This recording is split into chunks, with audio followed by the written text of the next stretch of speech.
गर्मी की दोपहर थी। घने वृक्षों के नीचे बसे आश्रम में मुनिवर अपने शिष्यों को ज्ञान दे रहे थे। ठंडी हवा बह रही थी और पक्षियों की चहचहाहट से वातावरण मधुर हो गया था। तभी दूर से एक राहगीर आता दिखा। धूल से सने उसके पैर और माथे पर बहता पसीना बता रहा था कि वह लंबी यात्रा करके आया है। राहगीर ने मुनिवर को प्रणाम किया और कहा, महाराज, मैं इस गाँव में बसने का विचार कर रहा हूँ, लेकिन इससे पहले यह जानना चाहता हूँ कि यहाँ के लोग कैसे हैं। मुनिवर ने मुस्कुराते हुए उसकी ओर देखा और पूछा, पुत्र, पहले तुम यह बताओ कि तुम्हारे गांव के लोग कैसे हैं। राहगीर का चेहरा कठोर हो गया। उसने गहरी सांस लेते हुए कहा, ओह, मत पूछिए महाराज, वे सभी दुष्ट, कपटी और स्वार्थी हैं। कोई किसी की मदद नहीं करता, बस अपना ही फायदा देखते हैं। मुझे वहाँ के लोगों से घृणा हो गई थी, इसलिए मैंने वह जगह छोड़ दी।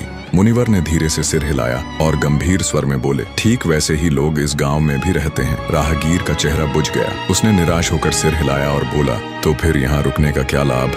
वह आगे बढ़ गया, अपने भाग्य को कोसता हुआ। कुछ देर बाद दूसरा राहगीर उसी रास्ते से आया। उसके चेहरे पर थकान तो थी, लेकिन आंखों में एक अजीब सी चमक थी। उसने भी मुनिवर को प्रणाम किया और वही प्रश्न पूछा, गुरुदेव, मैं इस गांव में रहना चाहता हूं, क्या आप बता सकते हैं कि यहाँ के लोग कैसे हैं। मुनिवर ने फिर वही प्रश्न दोहराया, पुत्र, पहले ये बताओ कि तुम्हारे गांव के लोग कैसे हैं। राहगीर के चेहरे पर एक मधुर मुस्कान आई। उसने उत्तर दिया, मेरा गाँव अद्भुत था गुरुदेव। लोग विनम्र, दयालु और मददगार थे। हर कोई एक दूसरे के सुख दुख में साथ देता था। सच कहूं तो अपने गांव को छोड़ना मेरे लिए कठिन था। मुनिवर फिर मुस्कुराए और बोले, ठीक वैसे ही लोग इस गांव में भी रहते हैं। राहगीर की आंखें चमक उठी। उसने श्रद्धा से मुनिवर को प्रणाम किया और प्रसन्न मन से गांव की ओर बढ़ गया। आश्रम के एक कोने में बैठे शिष्य यह सब देख रहे थे। उनमें से एक आखिर खुद को रोक न सका और जिज्ञासा भरे स्वर में बोला, गुरुदेव, क्षमा करें, लेकिन आपने दोनों राहगीरों को एक ही गांव के बारे में दो अलग अलग उत्तर क्यों दिए। मुनिवर ने गहरी सांस ली और एक पेड़ की छाया में बैठते हुए बोले,